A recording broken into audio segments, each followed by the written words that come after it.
बाद आप सभी का एक बार फिर से स्वागत है। लोकसभा चुनाव के दूसरे चरण में यूपी की 8 सीटों पर मतदान जारी है। बता दें ये मतदान कुछ ही देर में समाप्त होने वाले हैं। नमस्कार, मैं हूं रत्ना और आप देख रहे हैं केकेडी न्यूज।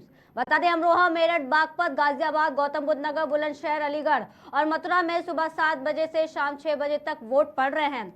हापुड़ में 1 बजे तक आपको बता दें 39.15% मतदान, हापुड़ विधानसभा क्षेत्र में 39.97%, गढ़ विधानसभा क्षेत्र 38.1%, धौलाना विधानसभा क्षेत्र वहीं 39.52%। बेसिक शिक्षा राज्य मंत्री संदीप सिंह ने डाला है वोट। आपको बता दें बड़ी खबर, जहां पर राज्य मंत्री बेसिक शिक्षा राज्य मंत्री संदीप सिंह ने अपना वोट डाला। पूर्व मुख्यमंत्री कल्याण सिंह के पौत्र और यूपी सरकार में बेसिक शिक्षा राज्य मंत्री संदीप सिंह ने अलीगढ़ के अतरौली स्थित अपने गांव मड़ोली में मतदान किया है। बता दें यूपी लोकसभा इलेक्शन दूसरे चरण में आज वोटिंग हो रही है, जहां आपको बता दें इस दौरान ग्रेटर नोएडा में बंदरों ने मतदान करने से रोका। जी हां, आपको बता दें बंदरों ने रोका मतदान करने से। ग्रेटर नोएडा के सूरजपुर स्थित शहीद भगत सिंह स्कूल में बूथ नंबर 556 पर अचानक वोटिंग रुक गई। आपको बता दें बंदरों का एक झुंड मतदान केंद्र पर आ गया, जिस वजह से कर्मचारी कमरे से भाग खड़े हुए थे और इस दौरान कुछ देर के लिए बहुत देर के लिए वोटिंग बंद हो गई थी। हालांकि 10 मिनट बाद ही बंदरों को भगाकर मतदान की प्रक्रिया शुरू करा दी गई थी।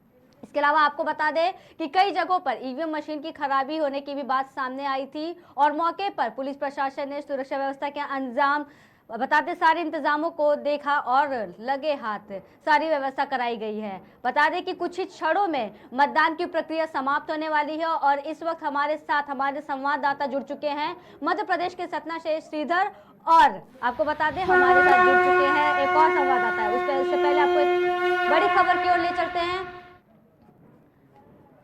ठीक है, आपको सीधे लिए चलते हैं सतना पर। श्रीधर पटेल जुड़ चुके हैं हमसे लाइव। इसके अलावा हमारे साथ शहजाद खान हमारे संवाददाता जुड़ चुके हैं गाजीपुर से, गाजियाबाद से। पहले रुक करते हैं श्रीधर पटेल की ओर से। श्रीधर पटेल जी, आपको हमारी आवाज आ रही है? श्रीधर जी, सतना में कुछ ही क्षणों में अब मतदान की प्रक्रिया जो प्रोसेस है, जो प्रक्रिया है मतदान की, वो कुछ ही क्षणों में अब बंद हो जाएगी। ऐसे में क्या वहां की तस्वीरें हैं, कितने मतदान किए गए हैं और कितने प्रतिशत तक अभी तक का जो मतदान का आंकड़ा है वो कहां तक पहुंचा? देखिए रत्ना, बता दूं आपको कि मध्य प्रदेश के सतना जिले पर लगातार सुबह 7 बजे से ही मतदान शुरू है। और आपको हम बता दें कि जब यहाँ मतदान केंद्र पर लोगों का आना शुरू हुआ तो ऐसी उमंग सी और सी लगी कि मानो कोई महापर्व मनाया जा रहा है। क्योंकि सतना कलेक्टर अनुराग वर्मा भी लगातार अपील कर रहे हैं कि इसको महापर्व की तरह मनाइए और जिनके घर में 26 तारीख को अगर शादी भी है तो भी आप हर काम छोड़ करके वोट करिए। और उनके वोट के लिए पूरे लाइन से अलग करके स्पेशल व्यवस्थाएं दे करके उनको वोटिंग करवाई जाएगी। आपको हम बता दें कि लगातार जब सतना पर वोटिंग हो रही थी दोपहर में कुछ परसेंटेज घटा था, लेकिन अब अभी तक का जो आंकड़ा है ये करीब 69% के आसपास हो चुका है। अभी जो समय बचा है उस समय पर देखना ये होगा कि क्या पिछली बार जो मतदान हुआ था उस मतदान के आंकड़े को पार करता है या उस आंकड़े को छूता है, ये देखने वाली दिलचस्प बात है। लेकिन आज भी मतदाता युवा जो है वो खास करके एक रुचि ले रहे हैं पूरे मतदान पर। सतना जी श्रीधर जी, जिस तरीके से आपने बताया कि दुल्हन की बात की है आपने, ऐसे में इस बीच कई ऐसी तस्वीरें सामने देखने को मिली है। लोग हाथों में मेहंदी लगा करके दुल्हन की वेशभूषा में लोग पहुंच रहे हैं, दुल्हनें पहुंच रही हैं, दूल्हे तक पहुंच रहे हैं वोट डालने के लिए। श्रीधर जी जी बिल्कुल रत्ना, आपको बता दूं मैं कि अभी सतना जिले पर ही 2 ऐसी तस्वीरें सामने आई थी जहां दुल्हने विदा होने के कुछ ही क्षण पहले अपना वोट का, अपना मताधिकार का प्रयोग करने पहुंची। वो तस्वीरें जब कैमरे पर कैद हुई और वायरल होने लगी तो लोगों ने बहुत खूब सराहा। लोगों का कहना है कि ये है भारत की असली नारी जो अपने अधिकार का प्रयोग कर रही है, अपने मताधिकार का प्रयोग कर रही है। अन्यथा एक बेवड़ा आज का हमारा नेता चुनेगा और हम अपना मताधिकार होने के बावजूद भी अपना मत नहीं दे सकेंगे। ऐसे में शायद ही हम कोसते रहेंगे अपने समय को, उस 5 साल को, अपने नेता को, लेकिन शायद ही कुछ कर पाए। रत्ना जी श्रीधर जी, हम आपकी ओर फिर से रुख करेंगे, लेकिन इस वक्त हमारे साथ गाजियाबाद से हमारे संवाददाता शहजाद खान भी जुड़ चुके हैं। शहजाद जी, आपको हमारी आवाज आ रही है? जी आ रही है जी। जी, बोलिए। गाजियाबाद की क्या तस्वीरें हैं? मैम गाजियाबाद की आपको रूबरू दिखता हूँ मैं। पोलिंग में सुबह से 7 बजे से चल रहा है पोलिंग, लेकिन स्थिति सही है फिलहाल अब तक। हेलो। जी शहजाद जी, आप अपनी बात बोलिए, हम सुन रहे हैं आपको। शहजाद जी, आपको हमारी आवाज नहीं आ रही। इसके अंदर आपको यहाँ की तस्वीरें जरूर कराता हूँ। जी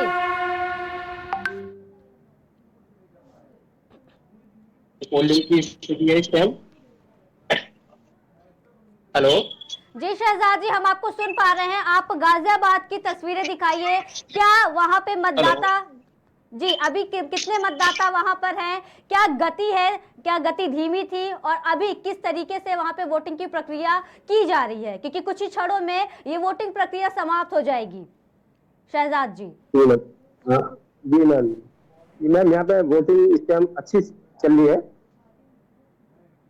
जी और शहजाद जी। ये 40-45 के आसपास जो है वोटिंग पड़ चुकी है। जी अभी जी मैम। अभी बूथ पर कितनी भीड़ देखने को मिल रही है, क्योंकि गर्मी का महीना है और ऐसे में चिलचिलाती धूप में, गर्मी में लोग काफी दूर दूर से वोट डालने के लिए आ रहे हैं। तो ऐसे में जो चिलचिलाती धूप है, जो इस धूप के बीच में कई लोग शाम को वोट डालने के लिए निकले होंगे, और इस वक्त बूथ पे काफी भीड़ भी देखने को मिल रही है। तो ऐसे में अभी वहां की दृश्य क्या है शहजाद जी? जी मैम, यहाँ की स्थिति यह है कि इसमें जो पब्लिक आ रही है तो काफी तादाद में आ रही है। दोपहर में थोड़ा धूप वो हो गई थी ज्यादा, लेकिन स्थिति अब सही है। ठीक है शहजाद जी, हम आपकी ओर फिर लोगों। से, जी जी शहजाद जी, हम आपकी ओर फिर से रुख करेंगे। हम श्रीधर पटेल जी के पास वापस आते हैं। श्रीधर पटेल जी, आपको हमारी आवाज आ रही है? बूथ पर इस वक्त की कैसी तस्वीरें आ रही हैं? क्या वहां पे अभी भी भीड़ है, लोग पहुंच रहे हैं? क्योंकि गर्मी का महीना है, चिलचिलाती धूप है, और ऐसे में कई लोग जो होते हैं वो शाम के समय में वोट डालने जाते हैं। इस वक्त जहां आप खड़े हैं, जिस बूथ पर आप खड़े हैं, वहां के दृश्य के बारे में क्या जानकारी है, क्या जानकारी बता सकते हैं आप हमें? बिल्कुल रत्ना, हम आपको बता दें कि निश्चित तौर पर गर्मी का महीना था और लोग कहीं ना कहीं अपने आजकल किसानी का भी बहुत काम होता है, और एक ग्रामीण क्षेत्रों पर लगातार लोग किसान ही होते हैं और वो किसानी का काम कर रहे होते हैं। दोपहर में जब समय मिलता है तो लोग कुछ वोट डालने आते हैं, लेकिन जो किसानी से निवृत्त हो चुके हैं, जो युवा वर्ग है, वो दोपहर का समय कम चुनते हैं गर्मी की वजह से। लेकिन अब जो एक समय है, ये समय बिल्कुल शीतलता मय है पूरा क्षेत्र पर, और यहाँ पर कई युवा है, आप देख सकते हैं हमारे साथ पूरे सेक्टर जो है, पूरा बूथ है, आप देखिए किस तरीके से भीड़ है। पुलिस प्रशासन भी लगातार सुरक्षा के तहत मौजूद है और लोगों की भीड़ भी लगातार मौजूद है। वो लगातार वोट करने आ रहे हैं। ज्यादातर अब जो आ रहे हैं वो युवा साथी ही आ रहे हैं वोट करने। जी श्रीधर जी, ये आपने एक बताया कि जागरूकता का युवा काफी सारे हैं एक वहां पे। अहम बात होती है। जी श्रीधर जी, आपने युवाओं के बारे में बोला, और ऐसे में कई युवा है जिन्होंने अपना पहला वोट दिया है। काफी उत्साह है, काफी उमंग है युवाओं में अपने पहले वोट को लेकर के। जरा आप बातचीत करके बताएंगे लोगों के उत्साह के बारे में कि कैसा लगा उनको अपना पहला वोट डाल करके? महिलाएं भी काफी अच्छे से भाग ले रही हैं, और इस बार महिलाओं का प्रतिशत भी काफी बढ़ा है। जी बिल्कुल रत्ना, हम आपको बता दें कि जिस तरीके से युवा हैं और वो आज पहली बार अपना वोट डाल रहे हैं, और जिस प्रत्याशी को वो वोट डाले हैं, अगर वो प्रत्याशी जीतता है हारता है ये मायने नहीं रखता उनको ये, लेकिन वो एक पर्व के तहत मना रहे होंगे कि हमने आज एक अपना मताधिकार का प्रयोग किया है, आज हमने नेता चुनने का काम किया है, विकास की सहभागिता पर काम किया है। इसलिए वह युवा निश्चित तौर पर बहुत खुश होगा, एक महापर्व पर होगा, महापर्व मना रहा होगा। हमारे साथ एक साथी है, युवा साथी, क्या नाम है आपका?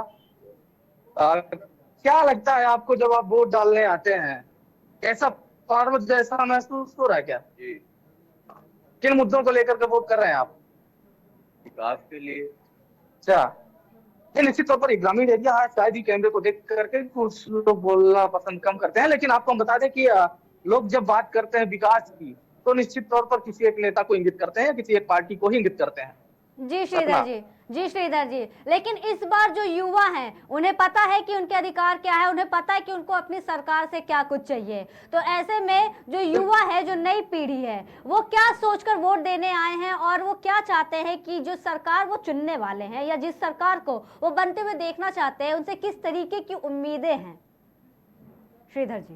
देखिए रत्ना, बिल्कुल मैं आपको बता दूं कि जब युवा वर्ग की बात आती है तो युवा वर्ग निश्चित अपने एक भलाई के लिए, अपने आने वाली पीढ़ी के लिए कुछ कर गुजरने की सोच पर रहते हैं। वो निश्चित तौर पर सोचते हैं कि हम जिस नेता को चुने, जिस सरकार को चुने, जिस पार्टी को चुने, वो हमारे युवा भविष्य को एक बेहतर परिणाम दे सके, बेहतर रोजगार दे सके, बेहतर विकास दे सके, क्षेत्र में पानी बिजली जैसी समस्याएं, जो मूलभूत सुविधाएं, उन समस्याओं को दूर कर सके। ऐसे में युवा यही सोच करके एक अपना मताधिकार का प्रयोग कर रहा है। हमारे साथ एक माता जी भी है, वो लगातार देख रहे हैं। हालांकि जी श्रीधर जी, जिस तरह से आपने मूलभूत सुविधाएं की बात की, तो ऐसे में आज जिन बूथों पर वोट डाला गया है वहां पर सुविधाएं जो थी वो उम्मीद पर नहीं खरी उतर पाई। कई जगह पानी की सुविधाएं नहीं थी और ईवीएम मशीन की जो खराबी की बात थी वो भी सामने आई, जिसकी वजह से कई मतदाताओं को भारी परेशानियों का सामना भी करना पड़ा। अब ऐसे में सतना का क्या हाल रहा, सतना को किन कठिनाइयों से गुजरना पड़ा और कैसे ये वोटिंग की प्रक्रिया जो है वो संपन्न हुई है और क्या ये अच्छे से निपटाई गई है, क्योंकि अब कुछ ही क्षणों में वोटिंग की प्रक्रिया समाप्त होने वाली है। ऐसे में क्या परिणाम आया है? जी रत्ना, मैं आपको बता दूं कि लगातार अगर बात की जाए सतना के, पूरे मध्य प्रदेश के सतना में, तो सतना आज भी बीमारी से जूझ रहा है। आज भी कई ऐसे क्षेत्र हैं जहां पानी नहीं पहुंच रहा। आज भी ऐसे कई क्षेत्र हैं जहां मात्र थोड़ा सा हवा चलने पर 24 48 घंटे बिजली नहीं होती। आप सोचिए कि जिन क्षेत्रों पर 48 घंटे बिजली ना हो, उन क्षेत्रों पर गरीबों के लिए, पानी के लिए क्या मुसीबत करनी पड़ी होगी। आज ऐसे कई क्षेत्र हैं जहां लोग 2-2 किलोमीटर से साइकिलों में पानी लेकर के आते हैं। वही पुरानी व्यवस्थाओं पर आप जाइए कि लोग कैसे कंधे पर घड़ा रख करके पानी लेकर के, आप अमेजिंग करिए, जो दर्शक है हमारे वो अमेजिंग करें कि कंधे पे घड़ा रख करके बड़ी दूर से 2-2 किलोमीटर से लेकर के आते थे। आज 2024 में भी कुछ खास नहीं बदला सतना में। सतना आज भी उसी तरीके पानी दूर से ही ढो रहा है। यहाँ नल जल की व्यवस्था देख ले, श्रीधर जी, जो आपने व्यवस्थाओं को लेकर के बोला, कुछ दिन पहले सतना की डिबेट हुई थी। जी श्रीधर जी, आपने व्यवस्थाओं को लेकर के अभी बताया कि सतना जिले का क्या हाल है और ऐसे में व्यवस्थाएं वहां नहीं पहुंच रही हैं, 48 घंटे बिजली की व्यवस्था नहीं है। ऐसे में फिर एक सवाल उठता है कि जनता क्या सोचकर वोट दे रही है इस बार और किसको जिताने के लिए आई है? हम जानना चाहेंगे जनता की राय, हम जनता की राय जानना चाहेंगे श्रीधर जी। और अगर आसपास आपकी जनता हो तो आप जनता से पूछे कि इतनी जब जो ग्राउंड पर जो हकीकत है उस पर काम नहीं किए गए हैं, तो ऐसे में अब जनता किस आधार पर वोट कर रही है? श्रीधर जी, आपको हमारी आवाज आ रही है? ठीक है, हम शहजाद जी की ओर रुख करते हैं। शहजाद जी, आपको हमारी आवाज आ रही है?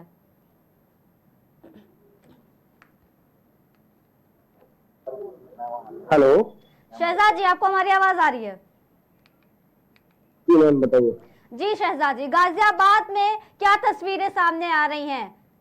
दिन खत्म होने को है और चुनावी प्रक्रिया, जो लोकसभा चुनाव हो रहे हैं आज की लोकसभा सीटों को लेकर के उत्तर प्रदेश में, वो बस कुछ ही पलों में खत्म होने को है। और ऐसे में क्या परिणाम निकलकर सामने आए हैं और वहां की जनता कितनी खुश है और क्या उम्मीदें हैं? इस समय हम बात करते हैं मैम, जो अभी फिलहाल, हेलो, वो डाल दिया आपने?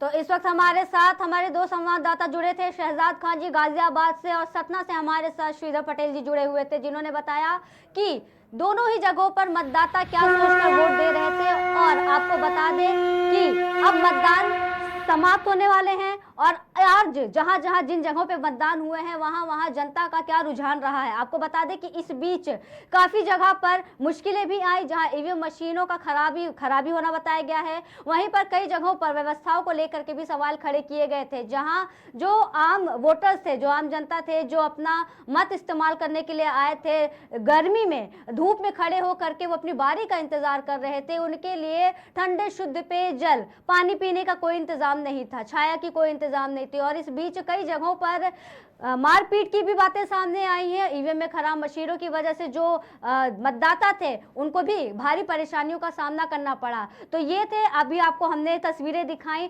गाजियाबाद से और सतना की। फिलहाल आपको बता दें कि अमरोहा लोकसभा सीट के लिए मतदान जो शुरू हुए थे, इस सीट पर 12 प्रत्याशी मैदान में उतरे हैं। आपको बता दें शाम 6 बजे तक चलने वाली मतदान प्रक्रिया में 17 लाख मतदाता ने भाग लिया है। आपको बता दें कि मेरठ के लखवाया बूथ पर 55 मिनट तक खराब रही थी ईवीएम की मशीनें, जिससे ग्रामीण काफी परेशान दिखे। वहीं आपको बता दें खवाया गांव में शुक्रवार को लोकसभा चुनाव के दौरान लगभग 55 मिनट तक ईवीएम मशीनें खराब रही। ईवीएम मशीन खराब होने के बाद ग्रामीण परेशान हो गए। वहीं सेक्टर मजिस्ट्रेट दूसरी मशीन लेकर मौके पर पहुंच गए, लेकिन जिसके बाद दोबारा से वोटिंग शुरू तो हुई, लेकिन काफी देर हो गई। रोटा रोड स्थित अखवाया गांव में प्राइमरी स्कूल बूथ संख्या 100, आपको बता दें कि बूथ संख्या में 159 पर लोकसभा चुनाव के लिए मतदान केंद्र बनाया गया था, जहां आपको बता दें 26 अप्रैल शुक्रवार को लोकसभा चुनाव के लिए मतदान केंद्र पर मतदाता वोट डालने के लिए लंबी लाइन में खड़े थे। आपको बता दें कि दोपहर लगभग 12:15 बजे के आसपास अचानक से ईवीएम मशीनों की खराब होने की खबरें सामने आनी शुरू हो गई थी। आपको बता दें कि ईवीएम मशीन खराब होने की सूचना पर अधिकारियों में हड़कंप भी मचा, जहां सूचना पर सेक्टर मजिस्ट्रेट पुलिस बल के साथ मौके पर भी पहुंचे। और आपको बता दें लगभग 55 मिनट तक ग्रामीण वोट डालने के लिए इंतजार करते रहे। और आपको बता दें कि दूसरी ईवीएम मशीन लगाकर मतदान को फिर शुरू किया गया था। आपको बताया कि इस दौरान गर्मी में मतदाताओं की हालत काफी खराब हो गई थी। वहीं मेरठ की बात कर ले तो आज मेरठ में जो मतदान हुए हैं उनमें बढ़ चढ़कर मतदान केंद्रों पर महिलाएं पहुंची। बता दिए कि उन्होंने बताया कि उनका सांसद मतदान में बढ़ चढ़कर हिस्सा ले रही है, और उन्होंने बताया कि उनका सांसद कैसा होना चाहिए। आपको बता दें आधी आबादी मतदान में मेरठ की महिलाएं बढ़ चढ़कर हिस्सा ली। मेरठ के केएल इंटरनेशनल स्कूल में बने बूथ पर मतदान के बाद हिमानी बोली शहर और देश का कराना है। आपको बता दें विकास तो महिलाओं को वोट डालने के लिए आगे आना होगा। वहीं शहर के आरजी इंटर कॉलेज में बने बूथ पर फर्स्ट वोटर तेजस्वी त्यागी ने कहा कि पहला वोट था, जहां ईवीएम मशीन पर उन्होंने अपना बटन दबाया। रोजगार सफाई के मुद्दे पर वोट दिया गया। आपको बता दें कई युवा वोटर्स ऐसे थे जो पहली बार वोट दे रहे थे, और उन्होंने कई अलग अलग मुद्दों को लेकर के वोट दिया था। इस बीच एक बड़ी खबर आ रही है, आपको बता दें लोकसभा चुनाव से संबंधित अमरोहा से बड़ी खबर। राकेश गेंदबाज मोहम्मद शमी ने किया मतदान। क्रिकेटर मोहम्मद शमी ने पैतृक गांव अलीपुर में किया वोट। आपको अपनी सरकार चुनने का हक है, अपने पसंद के प्रत्याशी को वोट दीजिए। स्कूल कॉलेज मेडिकल, यही सब मुद्दे होते हैं भाई साहब। आपको बता दें भाई हसीब और भाभी के साथ पहुंचकर वोट किया मोहम्मद शमी ने। बात आ रही सहसपुर अलीनगर के रहने वाले हैं मोहम्मद शमी। क्रिकेटर मोहम्मद शमी ने वोट किया अपने भाई के साथ। आपको बता दें अमरोहा से इस वक्त की बड़ी खबर, जहां तेज गेंदबाज मोहम्मद शमी ने मतदान किया। क्रिकेटर मोहम्मद शमी ने पैतृक गांव अलीपुर में वोट किया। आपको अपनी सरकार चुनने का हक, अपने पसंद के प्रत्याशी को वोट दीजिए। स्कूल कॉलेज मेडिकल, यही सब मुद्दे होते हैं। भाई सहसीब और भाभी के साथ पहुंचकर वोट किया। सहसपुर अलीनगर के रहने वाले हैं मोहम्मद शमी। बड़ी खबर इस वक्त की।